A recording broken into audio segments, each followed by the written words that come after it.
हाय dear student, good morning. आज मैं आपको कक्षा 10 के भौतिक विज्ञान के प्रथम चैप्टर लाइट से संबंधित जो टॉपिक हैं उसके बारे में आज आपको हम समझाएंगे और उससे संबंधित जो महत्वपूर्ण क्वेश्चन रहेंगे उसको हम आपको बताएंगे। आज आपको ले चलते हैं पार्ट ए में प्रकाश, जिसका हम लोग लाइट कहते हैं। प्रकाश क्या होता है इसके बारे में पूरी थ्योरी आज हम आपको बताएंगे। जैसा बताया जाता है कि प्रकाश एक प्रकार की ऊर्जा होती है जिसके माध्यम से हम समस्त वस्तुओं को आसानी से देख सकते हैं। अब देखने का कारण क्या होता है, प्रकाश के अंदर ऐसी कौन सी व्यवस्था होती है जिसकी वजह से हम लोग देख सकते हैं। इसका रीजन यह होता है कि जो हमारा कोई चीज़ हम लोग देखते हैं तो हमारा क्या करता है, इसको जो प्रकाश होता है वो सेंस करता है किसी चीज़ के। तो जब प्रकाश हमारे मस्तिष्क पर प्रभाव डालता है तो उसकी वजह से हम आसपास की वस्तुओं को देखने के प्रति वो जागरूक करता है। तो इसको हम लोग और डिफाइन कर सकते हैं कि प्रकाश एक प्रकार की ऊर्जा होती है जो हमारे दृष्टि ज्ञान को जागृत करके किसी वस्तु को देखने के लिए प्रेरित करता है।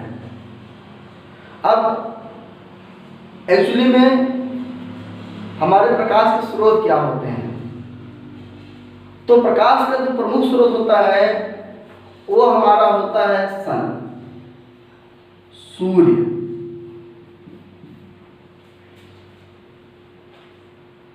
अब प्रकाश के दो ही स्रोत होते हैं, एक होता है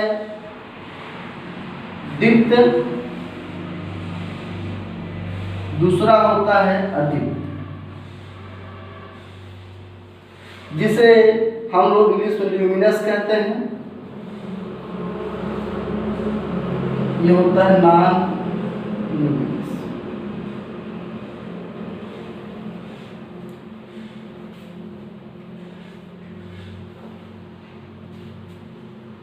दीप्त क्या होता है? दीप्त वह स्रोत होता है जो स्वतः ही प्रकाश किरणों सदित करता है, स्वयं से करता है। इसके लिए यह स्वयं ही चारों प्रकाश को फैलाता है, ये किसी दूसरे प्रकाश पर डिपेंड नहीं करता है किसी वस्तु देखने के लिए। जैसे सूर्य ऑटोमेटिक होता है तो स्वतः ही प्रकाश के चारों तरफ फैलाता है। कमरे में बल्ब है वो भी चारों तरफ प्रकाश अपने आप फैलाता है। मोमबत्ती हुआ, लालटेन हुए, ये जो होते हैं एग्जाम्पल के तौर पर सूर्य, मोमबत्ती, विद्युत बल्ब, लालटेन आदि, यह हमारे दीप्त स्रोत के अंतर्गत आता है। अदीप्त क्या होता है? वे वस्तुएं जो स्वतः प्रकाश उत्सर्जित नहीं करती हैं, किसी दूसरे प्रकाश से ये प्रकाशित होती हैं, वो कहलाती हैं अदीप्त वस्तुएं। अर्थात कहने का मतलब यह हमारा हुआ, जैसे एग्जाम्पल तौर पे मेज हुआ, किताब हुआ। तो मेज हम जब इसको हम सेंस करके देखते हैं, ये स्वतः प्रकाश थोड़ी उत्सर्जित करता है, ये तभी उत्सर्जित होता है इसको तभी हम देखते हैं जब कोई प्रकाश हमारे संपर्क में आता है तब। जैसे अंधेरा है तो अंधेरे में इसको हम नहीं दे सकते हैं, उसके लिए हमें क्या करना, लालटेन, मोमबत्ती, या तो सूर्य का प्रकाश, या तो बेटा हमारे पास मोमबत्ती की आवश्यकता पड़ी उस देखने, तो उसको हम देखते हैं तब हमारे दिमाग से समझता है कि हमारे चीज़ वस्तु रखा गया है। वही हाल किताब का है, किताबों को हम दिन में तो पढ़ सकते हैं क्योंकि सूर्य की प्रकाश की उपस्थिति होती है, कि जब वही रात होती है तो उसके लिए हमें क्या, लाइट की आवश्यकता, प्रकाश की आवश्यकता पड़ जाए, सूर्य का प्रकाश की आवश्यकता पड़ जाता है। या तो हमारे पास दो ही चीज आप समझते हैं, या तो विद्युत बल्ब पड़ेगा, या तो मोमबत्ती, या तो हमारा क्या रहेगा, लालटेन। इसकी मदद से हम लोग उस किताब जो चीज पढ़ना है उस टॉपिक हम लोग पढ़ सकते हैं और देख भी सकते हैं। इसलिए ये दूसरे प्रकाश के स्रोत पर डिपेंड करता है। मेज, किताब, कुर्सी, पत्थर, और सबसे अच्छा आपका होता है चंद्रमा। अब चंद्रमा क्यों होता है, क्योंकि चंद्रमा सूर्य के प्रकाश से ही क्या होता है, प्रकाशित होता है। उसी की वजह से वो क्या करता है, आपको प्रकाश उत्पन्न करता है, जबकि ये स्वतः प्रकाश को सजित नहीं करता है, किसी दूसरे विषय पर डिपेंड करता है, वो हमारा है चंद्रमा। अब ये दो वस्तुएं भी, दीप वस्तुएं और क्या होती हैं, आदित्य वस्तुएं, ये हमारे प्रकाश के स्रोत भी होते हैं, मगर मुख्य स्रोत क्या होता है, सूर्य होता है। अब सूर्य, ये टॉपिक हमारा होगा। अब आगे जब हम लोग पढ़ेंगे वो हमारा रहेगा प्रकाशिक माध्यम।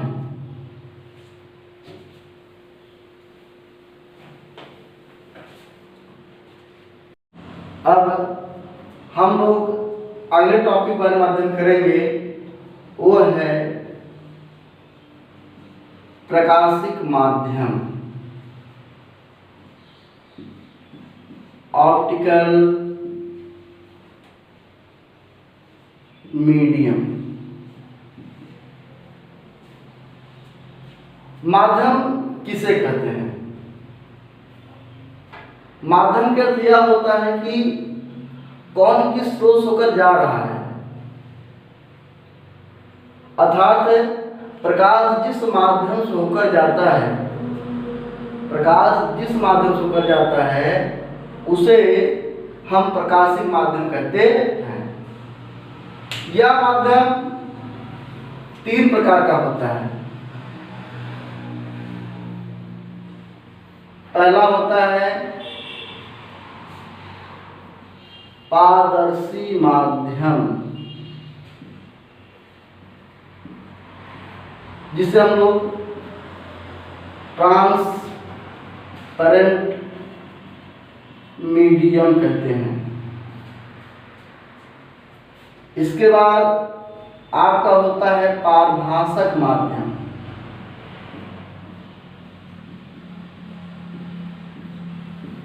इसे हम लोग ट्रांसपेरेंट मीडियम कहते हैं। तीसरा हमारा है अपारदर्शी माध्यम,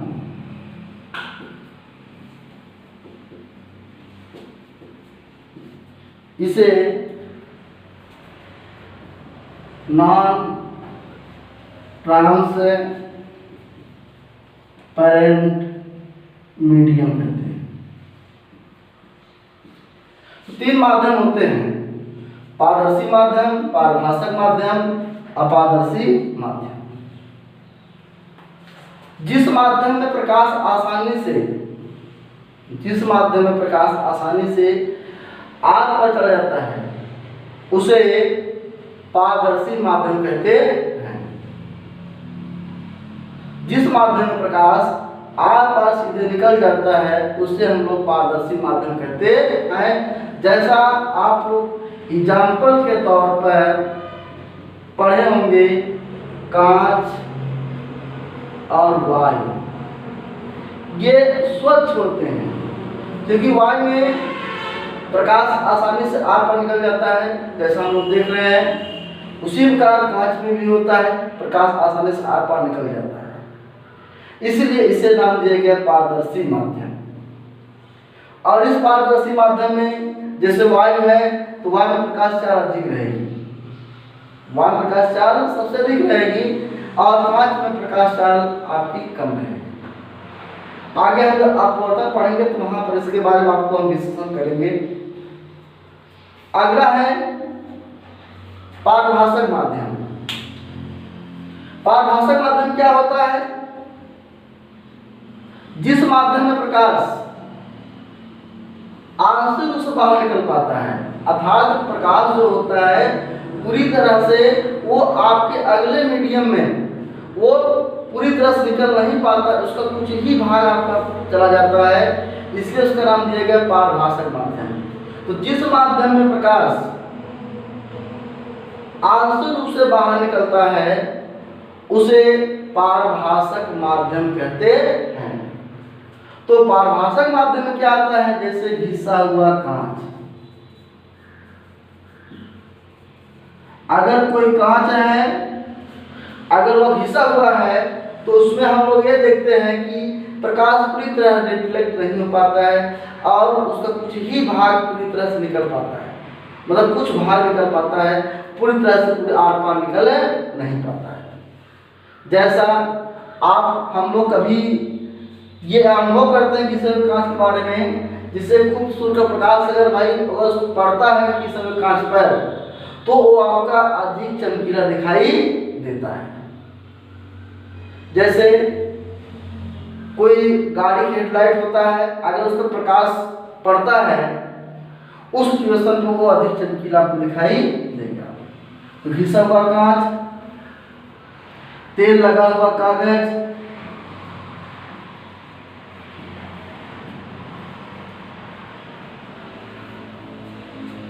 और गंदा जल। अगर आपका पानी साफ नहीं है तो उसमें जो होता है प्रकाश आर पार निकल बहुत ही कम ही प्रकाश क्या होता है जल में सोकर जाएगा, नहीं तो नहीं जाता है। इसलिए गंदा जल आपके पारभाषक माध्यम होता है, क्योंकि इसमें प्रकाश बहुत ही कम बाहर निकल पाता है। अगला लास्ट हमारा है अपारदर्शी माध्यम। जिस माध्यम में प्रकाश आर पार निकल नहीं पाता है, पूरी तरह से प्रकाश जा ही नहीं पाता है, उसे हम लोग अपारदर्शी माध्यम कहते हैं। क्योंकि इसके विषय बहुत सारे बच्चे जानते हैं, जैसे आपका पत्थर होता है, पत्थर, दीवार, किताब, मेज, कुर्सी, ये सभी हमारे अपारदर्शी माध्यम होते हैं, क्योंकि इनसे प्रकाश क्या होता है दूसरे माध्यम में नहीं जा पाता है, इसलिए इसका नाम हम लोग क्या देते हैं? अपारदर्शी माध्यम। जैसे पत्थर, दीवार, किताब। किताब को हम अगर रख देते हैं तो वही प्रकाश लेकर बाहर निकल नहीं पाएगा, इसलिए ये हमारे अपारदर्शी माध्यम होते हैं। आज इसके बाद हम अगले टॉपिक बारे में और समझाएंगे, जैसे है प्रकाश की किरण। अभी हमने समझा क्या प्रकाश क्या होता है, प्रकाश के स्रोत क्या होते हैं, प्रकाशिक माध्यम कितने प्रकार के होते हैं, और अब हम लोग नेक्स्ट टॉपिक में डिस्कशन करने चल रहे हैं, वो है प्रकाश की किरण, जिसे रे ऑफ लाइट कहते हैं। प्रकाश की किरण